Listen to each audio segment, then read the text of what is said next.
Atmana Chemam Vishkan Drugdurvai Parato Prayam Tasmana Kasyachit Droham Acharet Satavida Atmana Chemam Vishkan Drugdurvai Parato Prayam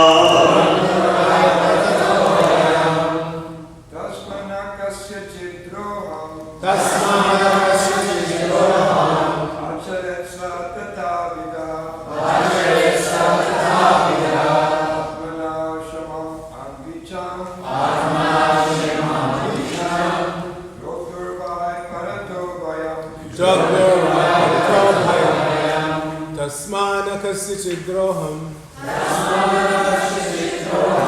Acharet Satatavidaha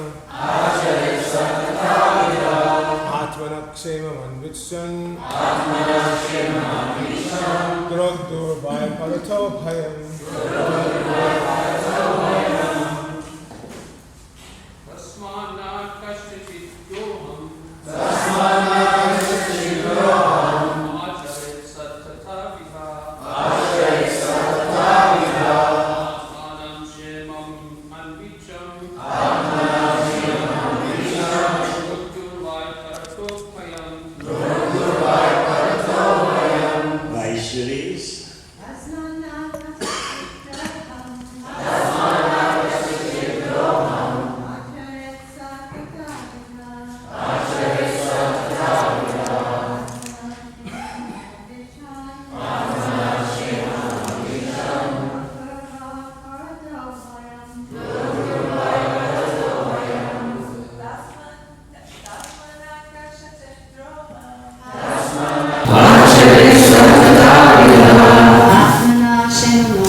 Tasmat, therefore,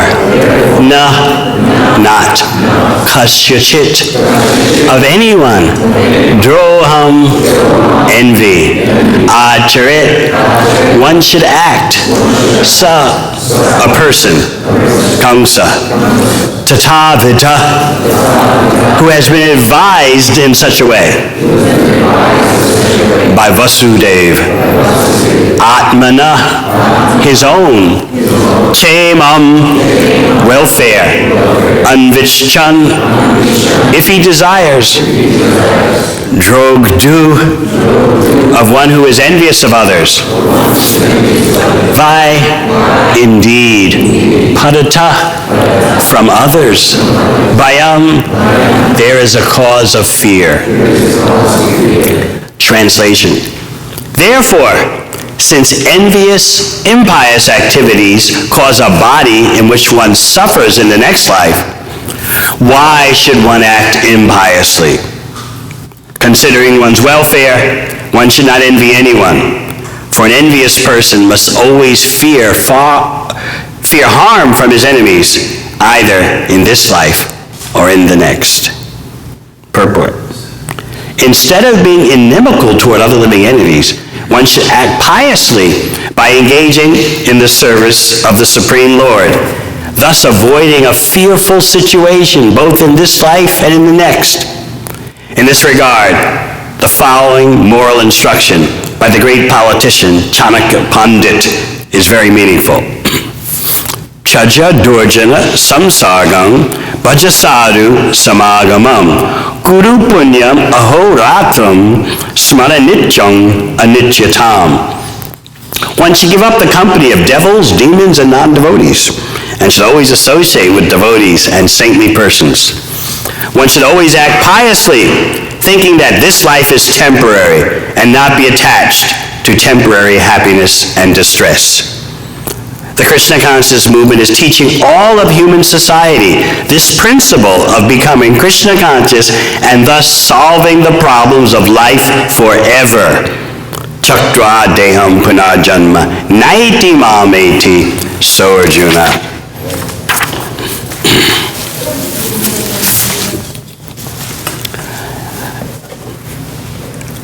Om Gana Timirandasya Gananjana Shalakaya Chakshun Militang Yena Tasmai Shri Gurave Namaha.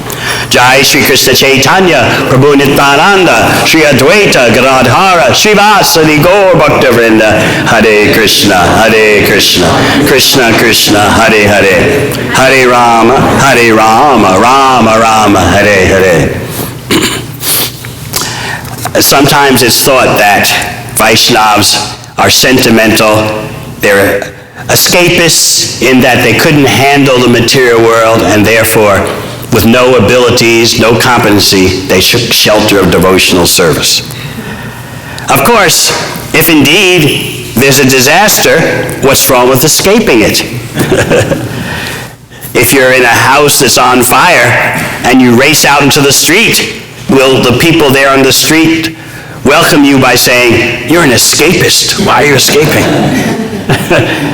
To escape a disaster is a sign of intelligence. I always tell the story, a true story, of one young lady devotee in New Zealand. She became a devotee when she was 21, and a few years later, her old friends, her old girlfriends, party friends, they came to visit her at the center. And they freely admitted to her, you look happy, and we're really suffering. You gave up the party scene and all that, the hookup culture, the alcohol. You gave it all up, and you look happy, but we're better because we stuck to life. You escaped. You ran away. Even though we're suffering, we stick with it. You ran away. You escaped. Here at the end of the purport, Prabhupada is making, representing Lord Chaitanya, the most magnanimous proposal. The Krishna consciousness movement is teaching all of human society this principle of becoming Krishna conscious and thus solving the problems of life forever. But there's something nagging our minds that it's not possible to solve all the problems of life forever. That must be some kind of fairy tale existence. Krishna promises you, Takta deham punarjanma naiti mameti sorjuna. If you can understand him in truth, if you can understand his pleasure, his pastimes, his politics, how he appears in this world and then disappears from the vision of this world, then upon giving up the present body, mameti, you come to him. That means you join him in the universe where he's having his pastimes.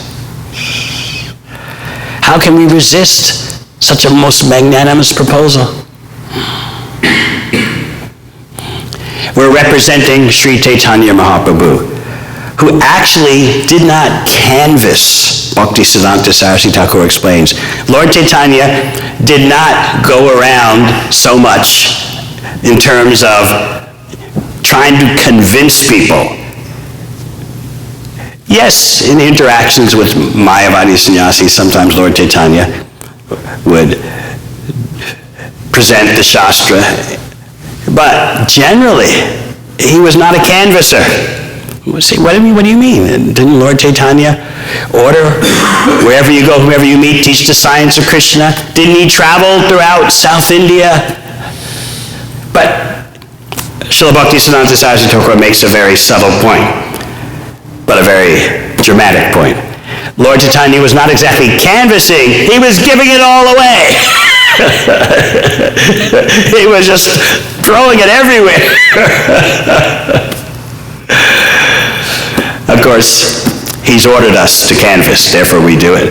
But Srila Bhaktisiddhanta Saraswati Thakur's point is to understand the true depth of Mahavaranyavatar, as Rupa Goswami praise, Namo Mahavaranyaya Krishna Prema Pradayate. To understand how indeed there's no one more magnanimous than Chaitanya Mahaprabhu, know that he was actually not canvassing. He was just flooding, just gushing, just pouring it everywhere to anyone. Yet still we are skeptical. Thus solving the problems of life forever? And as we started speaking in the beginning, some people, even our own devotees, sometimes think that there's no expertise within Vaishnavism. The real sign of your prowess is material accomplishment. Whereas as soon as you dedicate your life to the 9 processes of devotional service, you leave competency and expertise behind. Just look at Vasudev's situation. It is a most challenging situation, and you see in that situation the expertise of a Vaishnava. One of the 25 qualities of a devotee is daksha, expert. Just think of this situation. Death, impending death on a wedding day.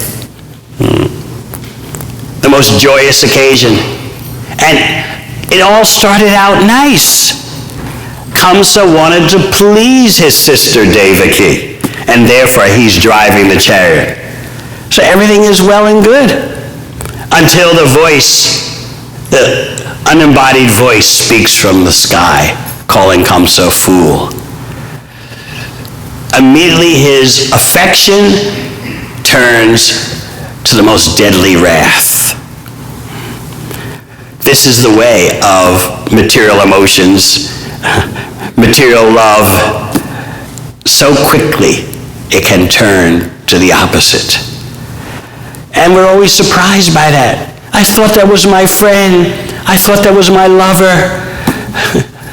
I thought that was my political leader or boss at the job who appreciated me so much before he fired me or laid me off. This is the way of material emotions. Yet, we're so hungry for real love and real support and real care that we'll trust the flickering emotions of the material world. Srila Prabhupada once defined Maya in terms of how this illusory energy operates as like a mother beckoning to her child. My dear child, come onto my lap. Lay your head on my lap. And then she cuts it off.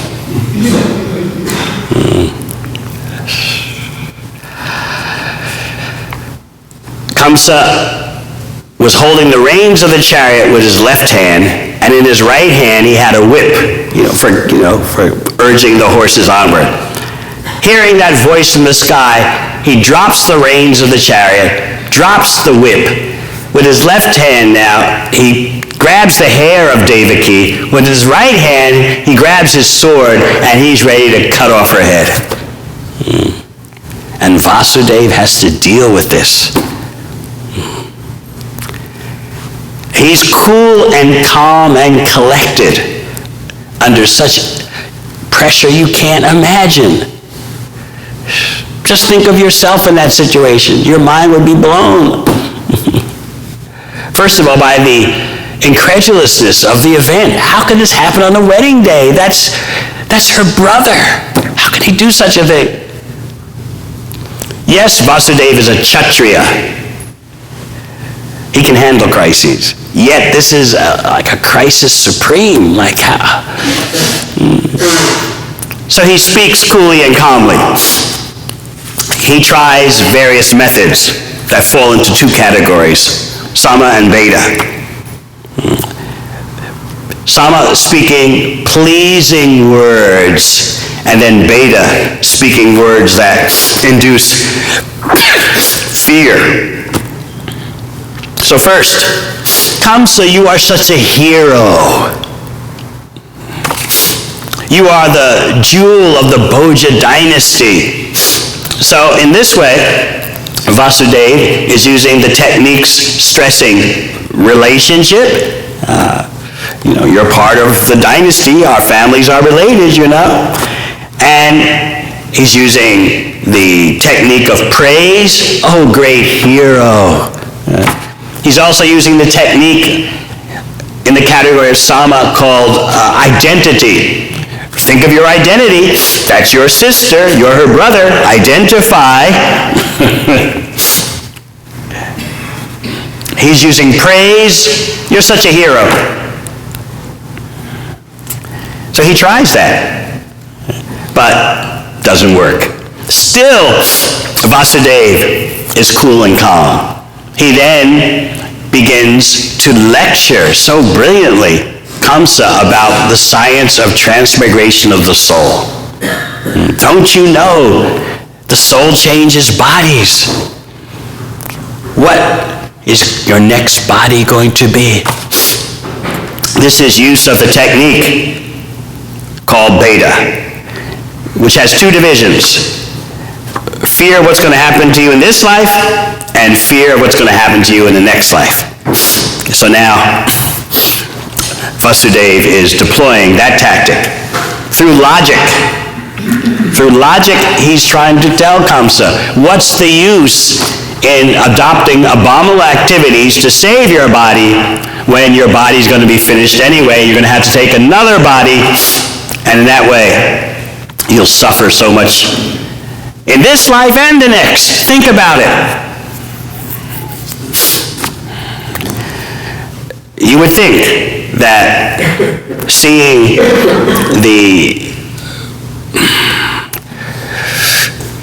and hearing about the results of impious activities would scare someone. You would even think that seeing actual death, seeing some calamity, would motivate everyone to want to think deeply about the meaning of life. You know, in the 7th canto of Bhagavatam, there's that terminology, smashana vairagya, used when Hiranyakashipu was consoling the family members upon the funeral of his younger brother Hiranyaksha. And so, even Hiranyakashipu, such a demon, was speaking knowledge of how the soul is different from the body. He just left it at that. He didn't say what the soul was part of, or that the soul should engage in devotional service. No, he said the soul is different from the body. The soul moves on. That's all we demons focus on. No duties and obligations of the spirit soul. But at least Hiranyakashipu knew there was a spirit soul. But they just weren't interested. He and his crowd were not interested in surrendering to Krishna. So, smashana vairagya, while they're commemorating Hiranyaksha and doing the funeral, then there's deep thought. Oh, the soul is different from the body. Maybe you've seen that at funerals when you attended. Your relatives become very philosophical. Life is just a dream. You never know when it's going to end. You just don't know. Then as soon as they leave the funeral, it's back to business as usual. So that, as you know, is called smashana vairagya, cemetery renunciation. As soon as you drive away from the cemetery, all that talk is finished. But actually, only persons who have a slight bit of piety do that. What will you find so prevalent these days? It is not smashana vairagya. It is the opposite. I've heard from emergency room medical staff, and you know, working in an emergency room at a hospital, you can imagine what you're seeing all day long. The most grotesque, horrifying, mangled bodies. So what do these emergency workers say? I've met quite a few around the world. They just tell me, seeing death right before your eyes, seeing bodily destruction, what does it make us realize? We've got to enjoy the moment even more. As Krishna says, Dvabhuta sarga lokesmin, daiva asrayevacha. There are two types of beings in this world. Those who are of devotional consciousness and those who are of demoniac consciousness. So you would think, working in an emergency room, wow, life is temporary. What's it all about? I've got to get to the bottom of the meaning of existence. No. Look at the death all around me. I've got to squeeze out more pleasure from this temporary body more than ever. I'm more determined than ever to enjoy the moment.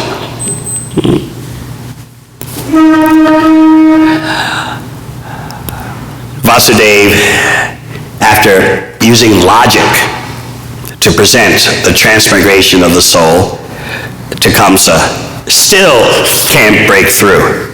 And so he once again switches to praising Kamsa. You're so merciful.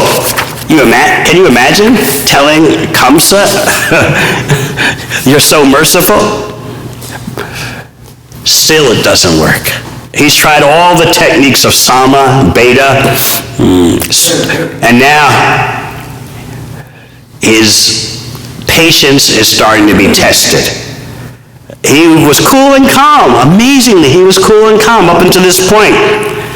But then he sees nothing is working. And he is in anxiety. But what kind of anxiety is Vasudeva in? How to protect Krishna's mission. He's thinking, I have to save my wife. Of course, that's his duty. But even more than that, he's thinking, my wife is, as prophesied, is going to bring into the world the Supreme Personality of Godhead. I must serve Krishna's purposes. So he's feeling on the spot in that situation. He's feeling challenged in his devotional service.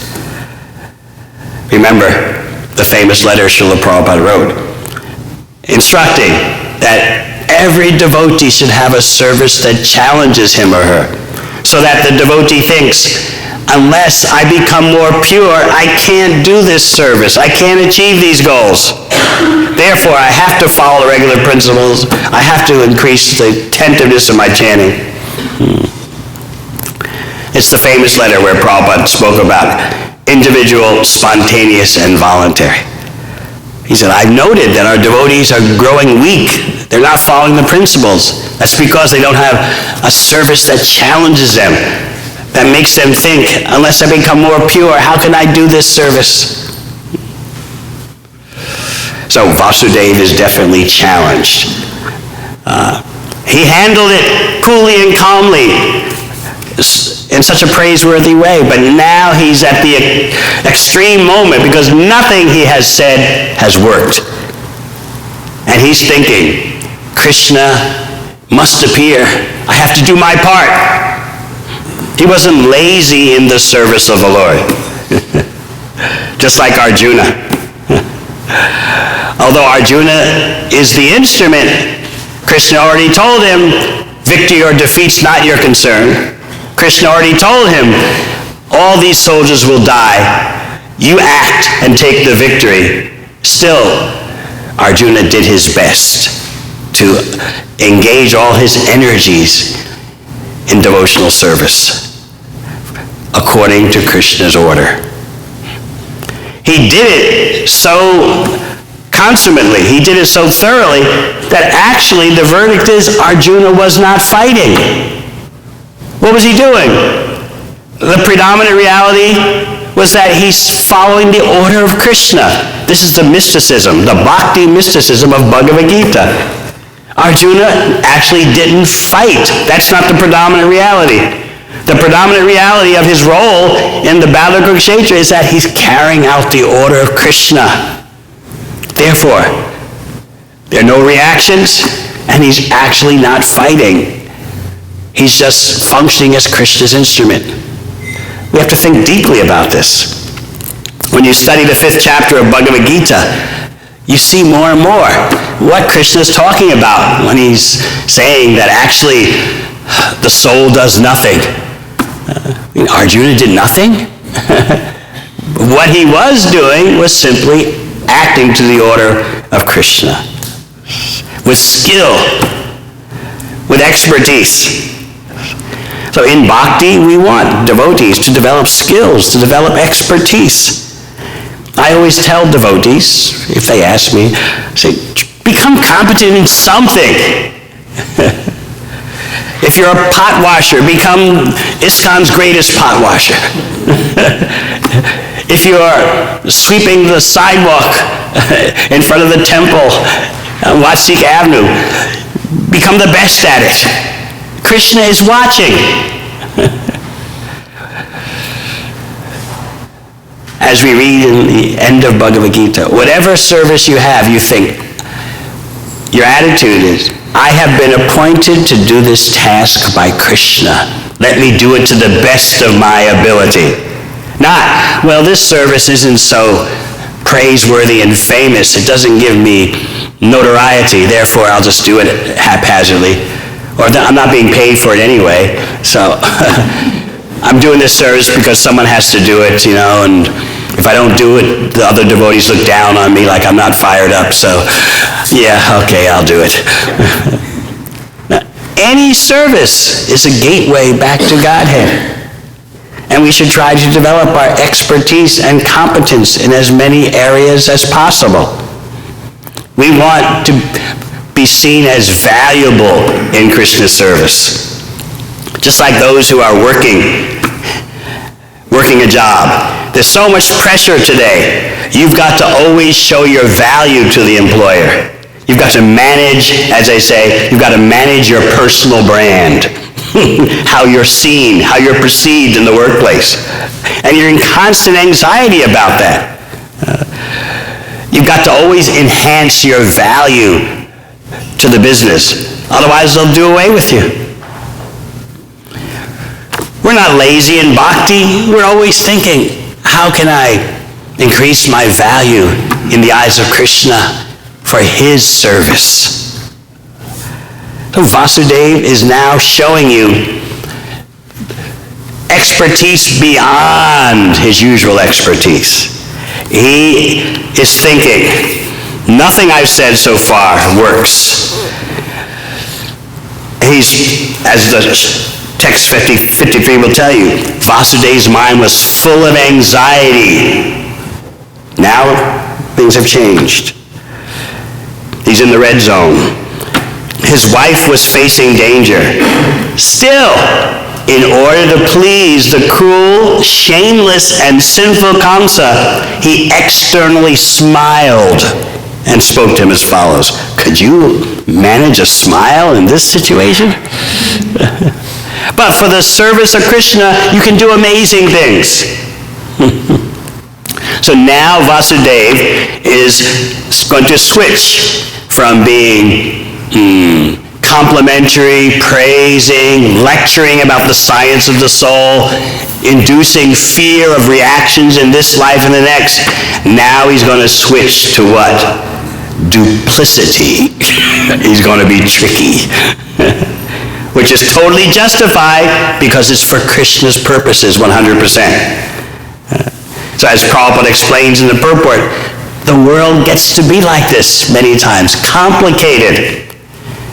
And so therefore even a devotee for the sake of Krishna has to become sometimes tricky and duplicitous. Vasudeva is simply thinking, Krishna is going to appear through my wife. So I've got to save her, even beyond the ordinary impulse to save your wife. So now he's going to make a tricky proposal to Kamsa. He's going to call Kamsa, oh, best of the sober. Kamsa is totally intoxicated by anger, greed, lust. Kamsa has faith, we'll find out, in the words of Vasudeva. And Vasudeva is going to take advantage of that. Kamsa, here's my most liberal proposal. You have faith in my word? Here's what I'm going to do. Any child born of us, I'll bring to you immediately for your discretion, disposal. And what is Vasudeva thinking, though? To himself, he's thinking, my first duty is to save my wife, because she's going to be the mother of the Supreme Personality of Godhead. But who knows, there may not be any sons. So I can make the promise now to deliver the children, but there may not be children. Or someone may kill Kamsa before my children are born. Or one of my children may kill Kamsa. So in any case, let me focus on saving Devaki now. And then there's so many options that can happen in the future. So therefore, he externally smiled, although he's feeling so much anxiety. He's being tricky. Kamsa will trust my word. So I've got to delay this disaster. I've got to play for time. because the inevitable will happen. Srila Prabhupada explains that Vasudeva didn't exactly know how the inevitable will happen. But he's acting on shabda, authority, sound vibration. So there you see his brilliant, beyond brilliant expertise. I was talking to some college students last night, a few from USC and one from UCLA, and I asked them, what topic do you suggest for when I speak there tonight? And they explained to me the scene that the students, they said there'll be 85, 90% Indian attending the event. They're all in maximum anxiety.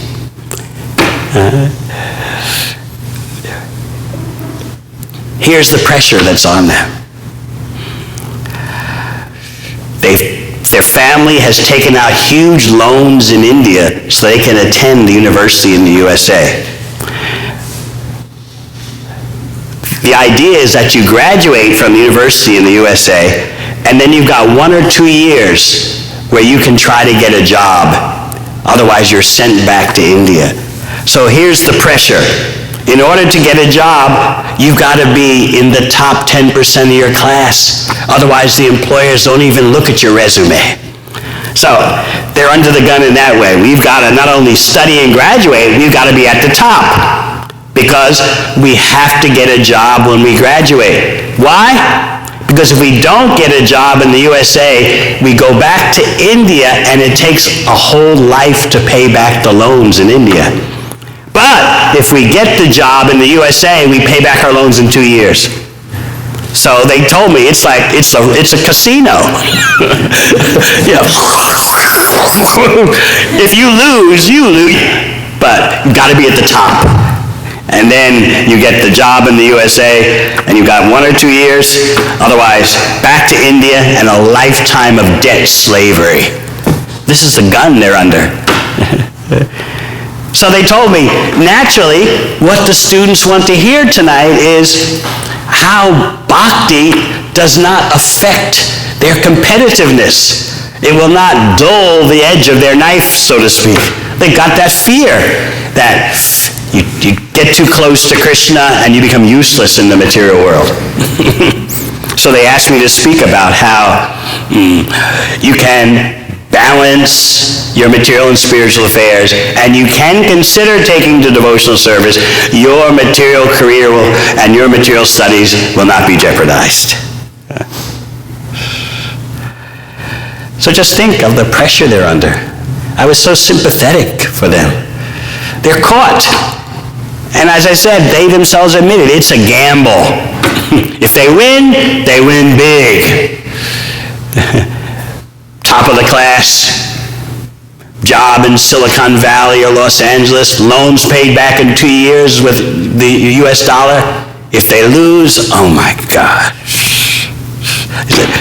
It'll take all your life to pay back the loans in India. And their parents are pressuring them with, exhorting them. The parents are telling all their relatives and neighbors, our son, he's in Los Angeles, UCLA. By the time he's 30, he'll be CEO. So it's all piling on them. Yeah, we laugh, but you can't imagine, the gun they're living under. Yet, to their credit, they'll show up at a university program, at least for the prasad. So my sympathy, my compassion really quadrupled for them. So reading this section about Vasudeva, how he showed just unparalleled expertise, I thought, how can anyone think that bhakti reduces your practical abilities? In fact, your practical abilities increase. So many devotees can testify that by engaging in Krishna's service, abilities they never knew manifested. Especially as one advances in bhakti, Just by concentrating on trying to serve Krishna, so many new abilities are discovered, so many new skills are developed. This is the most exciting career. Somehow or other, engage in Krishna's service according to your ashram, and then mameti so Arjuna, upon giving up the present body. You go to where Krishna is having his pastimes in a particular universe, and then you become trained up to join Krishna's pastimes in the spiritual world. Any questions?